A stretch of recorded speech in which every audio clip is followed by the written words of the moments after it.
हरिओम दोस्तों, जय श्री कृष्णा, राधे राधे। दोस्तों, हमारे YouTube चैनल का उद्देश्य आप तक ज्ञानवर्धक वीडियो पहुंचाना है। दोस्तों, जैसा कि हम पिछली वीडियो में चाणक्य नीति अध्याय 1 से अध्याय 3 तक जान चुके हैं, आज हम बात करेंगे अध्याय 4 की।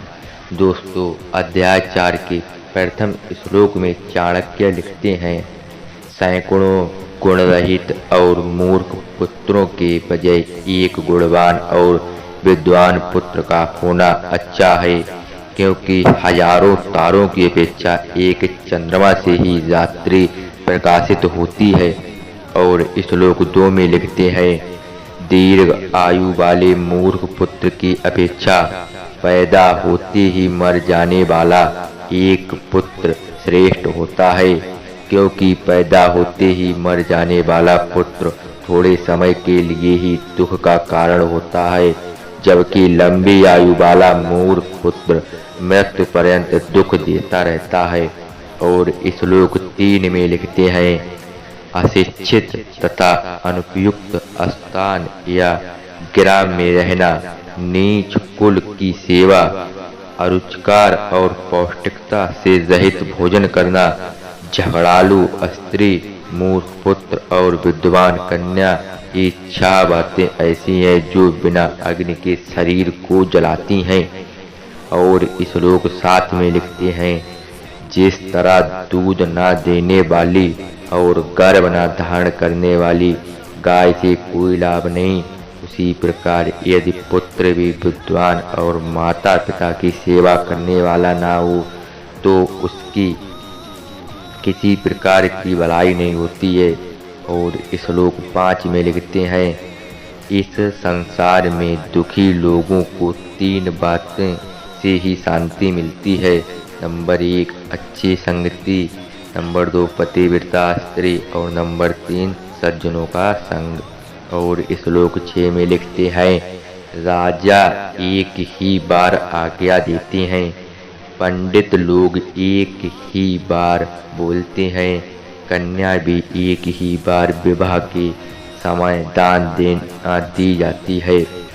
और श्लोक 7 में लिखते हैं, तप तथा किसी प्रकार की साधना का कार्य एक अकेला व्यक्ति ही अच्छा करता है।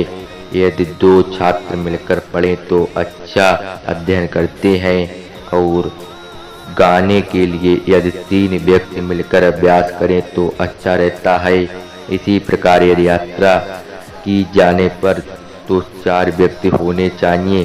खेती यदि कार्य ठीक प्रकार से चले के लिए 5 व्यक्ति आवश्यक हैं, जबकि युद्ध में ये संख्या जितनी हो उतना ही अच्छा है। और श्लोक 8 में लिखते हैं, पति के लिए वही पत्नी उपयुक्त होती है जो मन वचन और कर्म में एक जैसी हो और अपने कार्यों में निपुण हो। इसके साथ ही वह अपने पति से प्रेम रखने वाली हो या सत्य बोलने चाहिए, ऐसी स्त्री को ही श्रेष्ठ पत्नी माना जाता है।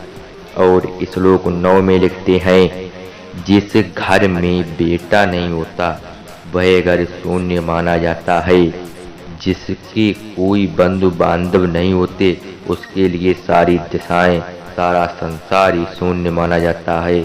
मूर्ख व्यक्ति का हृदय शून्य होता है और दरिद्र व्यक्ति के लिए तो सभी शून्य होता है। और श्लोक 10 में लिखते हैं, अभ्यास के बिना शस्त्र विष के होता है, अजीर्ण अर्थात भोजन के ठीक प्रकार से पचे बिना फिर भोजन करना विष के समान होता है।